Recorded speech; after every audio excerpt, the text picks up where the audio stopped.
मैं आज आप लोगों से एक सवाल पूछता हूँ, ठीक है? तो सवाल ये है कि आपने कभी जेसीबी की खुदाई देखी है? अब आप कहोगे कि यार ये आखिर कैसा सवाल है। मजाक कर रहा हूँ, सवाल इसके बाद है।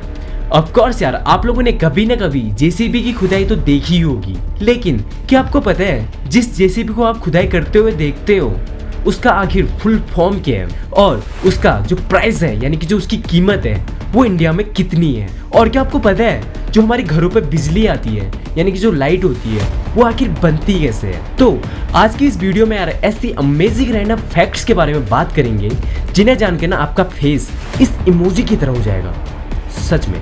फैक्ट नंबर 6, वैसे तो आपने बहुत सारी मूवीज देखी होंगी, लेकिन क्या आप जानते हो कि भारत में सबसे पहली मूवी कौन सी और कब बनी? तो उस मूवी का नाम है राजा हरिश्चंद्र और ये मूवी सन 1913 में दादा साहेब फाल्के द्वारा बनाई गई। ये मूवी राजा हरिश्चंद्र की कहानी पर आधारित है और ये पूरी तरह से म्यूट है, यानी कि इसके जितने भी कैरेक्टर है ना वो हमें बात करते हुए नहीं दिखेंगे, पर इसके हर एक सीन में अंग्रेजी और हिंदी दोनों ही भाषाओं में इसके डायलॉग्स को लिखकर समझाया गया है। और आलम आरा भारत की पहली ऐसी मूवी है जिसमें ऑडियो डाला गया, यानी कि इस मूवी के कैरेक्टरों को आप देखने के साथ साथ बात करते हुए भी सुन सकते हो।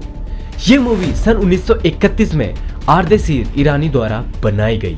फैक्ट नंबर 5, 1 + 1 = 2 होते हैं, राइट?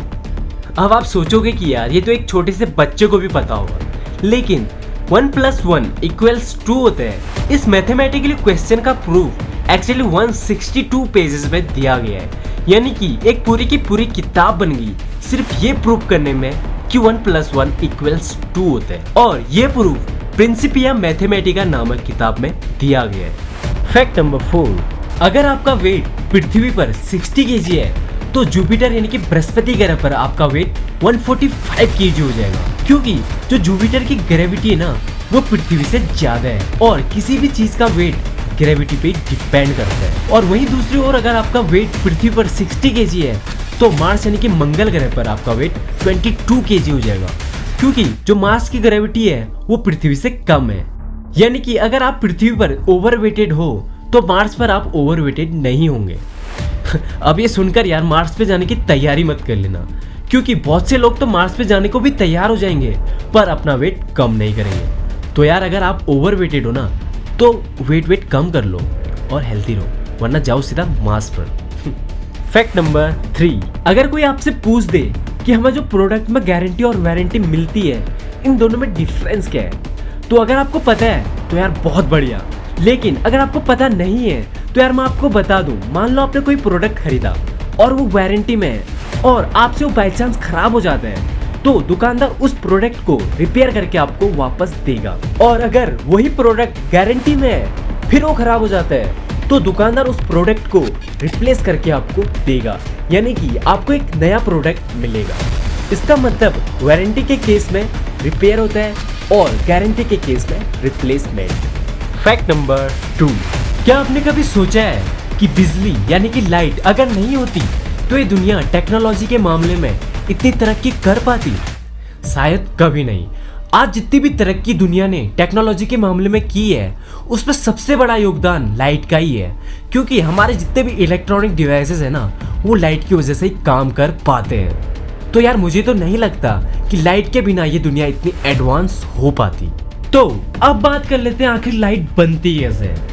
यूं तो लाइट को बनाने के बहुत सारे तरीके हैं, जैसे हवा से, पानी से, सूर्य के प्रकाश से और कोयले से, पर इन सब में जो सबसे मेन और जो सबसे बढ़िया तरीका है वो है पानी से। जितने भी बड़े बड़े डैम बनाए जाते हैं वो बिजली उत्पादन के लिए बनाए जाते हैं। डैम से पानी के बहाव को बहुत तेज कर दिया जाता है जिससे बिजली बनाने में आसानी होती है। डैम के अंदर मोटर की तरह दिखाई देने वाले टरबाइन और जनरेटर लगे रहते हैं और फिर पानी के बहाव को धीरे धीरे छोड़ा जाता है जिससे पानी बहता हुआ सीधा टरबाइन तक पहुंचता है। उसी बहाव के चलते टरबाइन घूमने लगते हैं। जैसे जैसे टरबाइन घूमते हैं जनरेटर को पावर मिलना स्टार्ट हो जाता है और जब जनरेटर चलता है तो ऑटोमेटिकली बिजली का भारी मात्रा में उत्पादन होता है और वही बिजली हमारे घरों तक पहुंचती है। फैक्ट नंबर 1 से पहले अगर आपने चैनल को सब्सक्राइब किया है तो यार बहुत बढ़िया, लेकिन आपने अगर चैनल को सब्सक्राइब नहीं किया है तो यार तुरंत कर लो,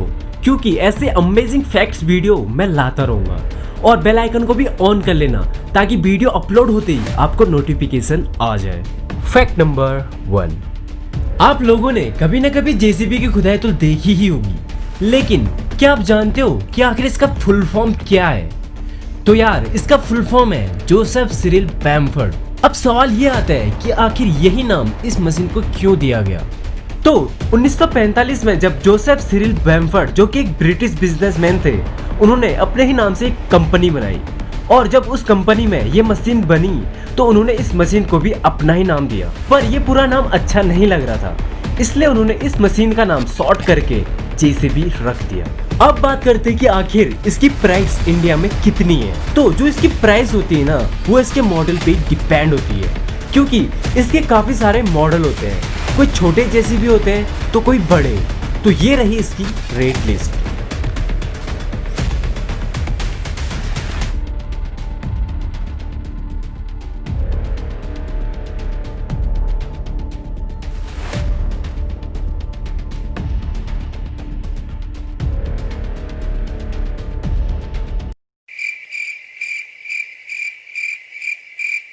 और जो सबसे ज्यादा कीमत वाला मॉडल है, यानी कि जो सबसे ज्यादा महंगा जेसीबी है, वो है ये। इसकी कीमत 36,54,000 रुपए है। तभी तो यार इनकी खुदाई इतनी इंटरेस्टिंग होती है। तो यार आज की वीडियो में बस इतना ही। अगर आपको वीडियो पसंद आई तो लाइक करें, शेयर करें और सब्सक्राइब तो आप कर ही दोगे। तो मिलते हैं अगली वीडियो में, तब तक के लिए बाय बाय।